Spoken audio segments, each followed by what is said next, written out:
Édito politique sur Europe 1. Bonjour Catherine Ney. Bonjour Dimitri. Alors on saura dans moins d'un mois, le 4 décembre, quel candidat les 120 000 militants républicains. C'est plus 50% en l'espace de quelques semaines. Oui. Donc quel candidat ils auront choisi pour la présidentielle? C'est bien tard, disent certains, le 4 décembre. Mais il y a 5 ans, il faut se rappeler que le candidat LR avait été connu le 27 novembre. C'était 7 jours plus tôt seulement et c'était François Fillon. Oui, mais il y a 5 ans, c'était une primaire ouverte avec 7 candidats et venez voter qui voulait. Il y avait eu plus de 4,5 millions de participants. Et pendant 2 mois, les médias en parlaient presque autant que de Zemmour aujourd'hui, c'est dire, vous voyez, car c'était une compétition premium. Un ancien président de la République, Nicolas Sarkozy, 2 ex-premiers ministres et des anciens ministres, Bruno Le Maire, Nathalie Kosciusko-Morizet, Jean-François Copé.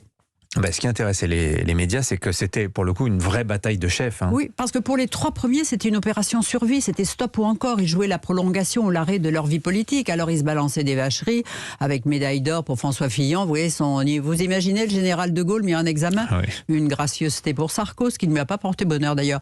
Et les entourages en rajoutaient. Et il y avait aussi des différences notables dans les programmes.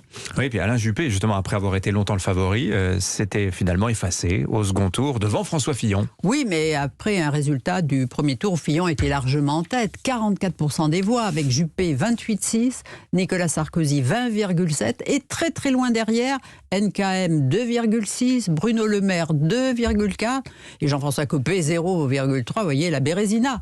Donc cette primaire n'a pas laissé de bons souvenirs, d'ailleurs à personne chez les LR, car demeurent des haines tenaces, même des cicatrices. Et cette année, le casting est moins flamboyant, il faut bien le dire. Ça fait un peu catégorie remplaçant, même si 3 candidats sur les 5 ont un pédigré politique enviable avec des responsabilités ministérielles, régionales, européennes pour Barnier, Bertrand, Pécresse. Mais le plus intéressant, vous voyez, c'est que personne n'est capable de dire aujourd'hui qui va gagner. Les militants doivent répondre à cette question, lequel peut battre Macron? Ils sont tous en campagne, mais finalement, il y a assez peu d'écho. Oui, parce qu'il manque la fièvre du samedi soir, qui monte grâce aux petites vacheries dans les meetings. Et bien, pour la première fois, il n'y a pas d'agressivité entre les candidats. D'ailleurs, malheur à celui qui sortirait le fringue. C'est pas une bataille sur le fond non plus. Tous, à des degrés infimes, sont d'accord. Et tous doivent partir du socle idéologique du parti. Projet pour la France, élaboré sous la houlette de Christian Jacob, avec 220 réunions, une centaine d'experts consultés, texte validé par les militants. Donc, c'est un concours de personnalité, j'allais presque dire de beauté. Vous voyez, va compter le style, l'allure, la posture, le verbe, qui ne ferme la porte à aucun pour la suite, parce que celui ou celle qui sera désigné, si il ou elle battait Macron, proposerait aux 4 autres de faire partie de l'équipe, de son équipe, et puis les vaincus, de toute façon, continueront d'exercer leurs fonctions. Dans ce match à 5, Valérie Pécresse, Xavier Bertrand sont finalement rentrés au bercail comme des enfants prodigues. Et oui, hors du parti, point de salut. Et puis mardi, figurez-vous, non mais regardez la photo, les 5 candidats, plus François Baroin, se rendront à Colombey, un peu comme on va à Lourdes, fleurir la tombe, implorer les mânes du grand ancêtre.